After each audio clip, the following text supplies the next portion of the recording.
Gasa. Tumekuja kuyazungumza leo ya kimichezo na ni miongoni mwa watu ambao wamejitokeza leo. Meja Jenerali Samuyo. Mimi ni Shabani Bushiri, nyuma ya kamera Mawala Bakale. Anko, mambo vipi? Mambo poa vipi? Umetulia? Alhamdulillah. Zanzibar pia tulikuona Anko, ni mtu ambaye unafuatilia sana hizi mechi za dabi. Pengine kwa upande wako ni mchezaji wa zamani wa Young Africans, inakupa hamasa kiasi gani kuona dabi bado inaendelea na inazidi kuwa ya moto na wachezaji wanafanya vizuri?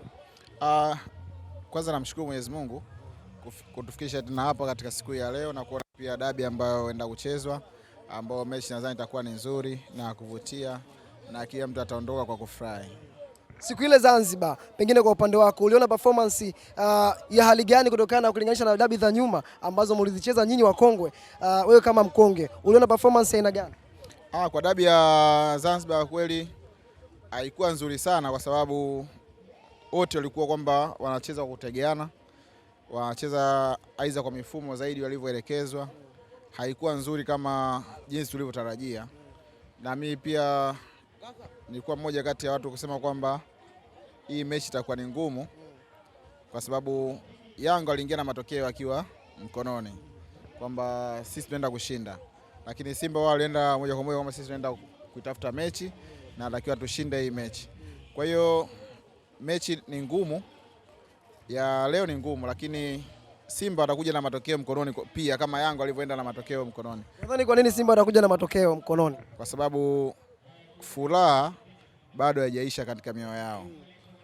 Mtu yote akifiwa anakuwa na huzuni, kwa hiyo anapoteza. Mtu yote akiumwa anakuwa anampeleka hospitali mapema na anampa care yote ambayo inatakiwa, lakini Simba yupo ndani ya furaha kama Yanga ilivyokuwa ndani ya furaha, sababu nilimwambia mtu mmoja, akamwambia Yanga wana furaha sana, hii mechi ni ngumu sana kuweza kupoteza, na kweli kapoteza, na yule mtu akanipigia simu.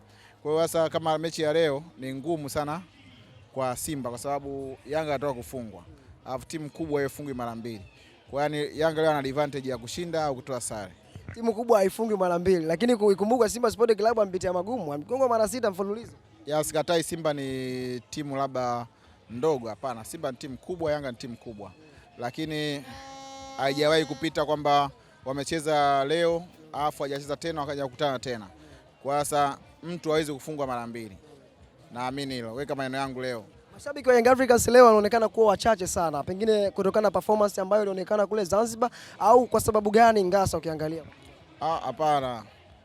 Mashabiki, kwa experience yangu mimi na mpira wa Tanzania nilivyocheza hapa muda mrefu, watu wengi hawajaja leo uwanjani kutokana kwamba na hali ya hewa ya mvua, na pia kwamba uwanja wenyewe labda ni mdogo, wanaona labda sasa tukaenda uwanja tumejaa. Kwa hiyo watu wengi wameshindwa kuja, hata kama ni Simba uwanja huu ni mdogo, lakini angalia mpaka sasa uwanja bado hujajaa, kwa sababu kwamba watu wanahofia sasa tukaenda tukapoteza nauli zetu, alafu unakuta mechi imeahirishwa, labda uwanja umejaa maji, labda hatutakuta sehemu za kukaa. Lakini ukiangalia uwanja bado uko tupu, tofauti na Taifa kama sasa hivi watu wangekuwa wengi, alafu hata Simba wanasema wengi hapa wangekuwa ni wengi zaidi, washajaza uwanja, lakini hawajajaza uwanja. Unataka niambia uwingi ambao unatokana hapa kutokana pia na udogo wa uwanja ndio maana unachangia? Yani watu wengi wamehofia kwamba watakuja watakosa nafasi, watakuja labda kwa sababu hali ya hewa, kwa sababu huku kwetu mimi naishi mazingira ya huku, kwa sababu mvua ikinyesha huku inanyesha kubwa sana. Bahati nzuri Mwenyezi Mungu ashusha jua ambao uwanja utakuwa umekauka, kama jana ulikuwa una maji, basi leo utakuwa umekauka. Tofauti gani ambao unauona kati ya dabi zilizopita za mwisho na dabi ambao mmecheza nyinyi wenyewe wakongwe na dabi za sasa hivi? Tofauti kwa dabi ni dabi. Dabi huwa ni kubwa na dabi huwa haina udogo siku zote. Lakini kwamba kwa mchezaji kama unajitambua, dabi ni mechi nyepesi kushinda unacheza labda mechi za kawaida hizi amba sio dabi. Labda kucheza na Mtibwa, kucheza na nani, mechi kubwa lakini zinakuwa za kawaida, kwa sababu dabi yote ni kawaida, kwa sababu wachezaji wengi siku hiyo wanakuwa hawalali, wanawaza mechi. Kwa hiyo wanakuwa na uchovu wa usingizi, uchovu wa mawazo. Kwa hiyo kama wewe umelala vizuri utaamka vizuri katika mechi. Wachezaji wao mnawaza sana kuelekea dabi? Lazima waze. Unaamini kwamba udogo wa mashabiki wa Young Africans kutapelekea matokeo kuwa mabovu kwa siku leo? Mimi sijaona mashabiki wa Simba kama ni wengi au wa Yanga ni wengi, kwa sababu ndo nimefika sasa hivi na hapa nyenye naona kwamba labda wewe ndo unaniambia kwamba mashabiki wapi wadogo, lakini mimi ninachoamini kwamba wote ni Watanzania. Kwa hiyo Mtanzania akishangilia ashangilia Kiswahili. Kwa hiyo sidhani kama hapo mtu anajua kwamba huyu ni mzungu kaja wa Simba. Shukrani sana Anko.